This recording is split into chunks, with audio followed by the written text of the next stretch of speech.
السلام عليكم.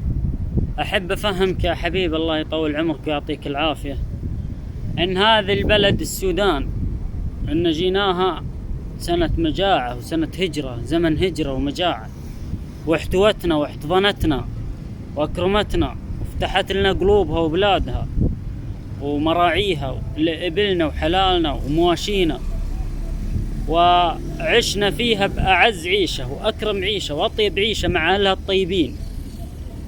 فما ممكن يوم صارت لها الأزمات نتخلى عنها، بالعكس هذا الوطن دفنت فيه أجدادنا ودفنت فيه حبوباتنا، وعشنا فيه العسر واليسر، ولا نزال متمسكين به وندافع عنه بكل ما أوتينا من قوة.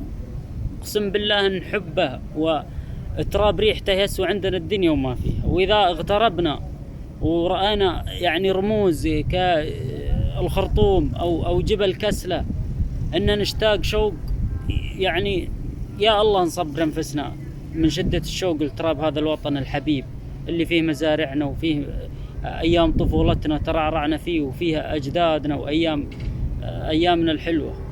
فما ينكر أصله إلا عديم الأصل يا حبيب، وما ينكر الطيب إلا عديم الأصل. هذا البلد احتوانا واحتضنا سنين مجاعة وسنين هجرة وتعب، فمستحيل نستغنى عنها. الله يجزاك خير.